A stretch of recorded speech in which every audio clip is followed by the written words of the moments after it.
अच्छे लोगों की ईश्वर परीक्षा बहुत लेता है लेकिन उनका साथ कभी नहीं छोड़ता, और बुरे लोगों को ईश्वर देता बहुत कुछ है लेकिन उनका साथ कभी नहीं देता। नमस्ते दोस्तों, मेरा नाम है आरजे कार्तिक। माय एफएम से आपके लिए एक छोटी सी कहानी। ये कहानी सरकारी स्कूल में पढ़ाने वाले एक टीचर की, जिनकी नई नई नौकरी लगी थी। जिस कस्बे में वो रह रहे थे वहां से गांव और वो विद्यालय तकरीबन 7 किलोमीटर दूर था। पैदल पैदल वो जाते, जैसे तैसे पहुंचते स्कूल में। रास्ते में कोई गाड़ी मिल जाती तो उन्हें लिफ्ट मिल जाती, कभी नहीं मिलती।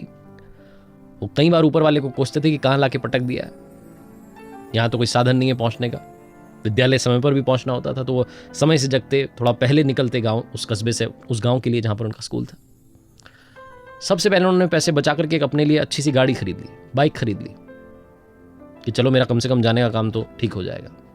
तो जहाँ कस्बे में वो रह रहे थे वहाँ से वो बाइक से जाते थे, और रास्ते में कोई मिल जाता था उससे लिफ्ट ज़रूर देते थे, क्योंकि उन्होंने वो पैदल चल के वो दिन देखे थे कि कैसे दिन होते हैं जब पैदल चलना पड़ता है इतना दूर। तो हमेशा वो लिफ्ट देते थे। कभी किसी बुजुर्ग को छोड़ दिया, कभी किसी बच्चे को स्कूल से लेके आ गए, कुछ ना कुछ उनको। वो हमेशा कभी अकेले नहीं आते थे, हमेशा किसी को बैठा के ले जाते थे। एक दिन हमेशा की तरह एक व्यक्ति उन्हें दिखाई दिया तो उन्हें लगा कि लिफ्ट दे देते हैं। उन्होंने बाइक रोक दी। वो व्यक्ति सज्जन सा दिख रहा था, वो बैठ गया बाइक पर। उसने कहा कस्बे तक छोड़ दो। जैसे उसको बैठाया, थोड़ा सा चले, उसने पीछे से चाकू निकाल करके लगा दिया इन सर जी की पीठ पर और कहने लगा आप गाड़ी यहीं पर रोक दो, तुम पैदल निकलो, मैं गाड़ी लेके निकलूंगा। तो ये जो टीचर थे उन्होंने कहा कि बस मेरी बात सुनो, किसी को बताना मत कि गाड़ी तुमने कहां से ली है।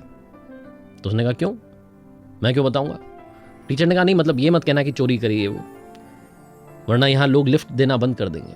बड़ा सुनसान सा रास्ता है, बहुत कम गाड़ियां निकलती हैं, जैसे तैसे लोगों को लिफ्ट मिलती है। तो बस इतना सा मुझ पर रहम करना, और मैं भी किसी को नहीं बताऊंगा कि मेरी गाड़ी किसी ने चोरी कर ली है, तुम आराम से ले जाओ। जो गाड़ी चुरा रहा था उसको लगा कि बड़ा अच्छा इंसान है, इसकी गाड़ी चुरा के मुझे क्या मिलेगा, लेकिन फिर उसने सोचा कि चोरी तो करनी पड़ेगी, मुझे भी पेट पालना है। तो गाड़ी लेकर के रफू चक्कर हो गया। जो टीचर थे पैदल पैदल कस्बे की तरफ आए, सोचने लगे कि क्या दिन है, वापस से मेरी जिंदगी में सब कुछ खराब हो गया। फिर से पैसे बचाने पड़ेंगे, फिर गाड़ी खरीदनी पड़ेगी, पता नहीं अब कब गाड़ी आएगी, तब तक पैदल चलो या किसी से लिफ्ट लो, मिल जाए तो ठीक, वरना पैदल चलो। अगली सवेरे सवेरे जब ये सुबह जगे और अपने कमरे से बाहर निकले, दातुन करने के लिए बगीचे में आए थे, कि इन्होंने देखा इनकी गाड़ी वहीं खड़ी हुई थी और साथ में एक चिट्ठी चिपकी हुई थी। उस चिट्ठी को जाकर के उठाया तो मुस्कुराने लग गए। उसमें लिखा था कि सर जी आपकी गाड़ी आप संभालो। ये गाड़ी है कि अमिताभ बच्चन है, समझ में नहीं आ रहा है, इसको जहाँ ले जाता हूँ लोग पहचान लेते हैं। सबसे पहले मैं इस गाड़ी को लेकर के गया एक कबाड़ी वाले के पास में कि इसे बेच दूँ, तो उसने कहा अरे सर जी की गाड़ी यहाँ कैसे।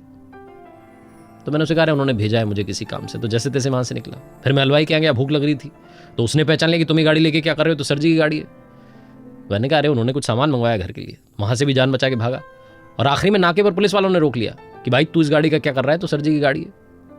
वहाँ भी मुझे जैसे तैसे बहाना मार के छूटना पड़ा, अपनी गाड़ी आप संभालो।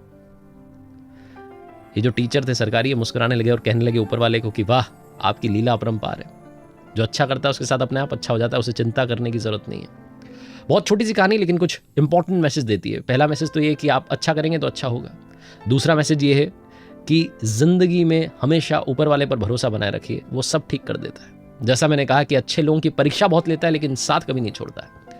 एक बार फिर से कहना चाहता हूं, जो अक्सर कहता हूं आपसे, हमेशा कहता हूं, कर दिखाओ कुछ ऐसा कि दुनिया करना चाहे आपके जैसा। याद रखिए, हर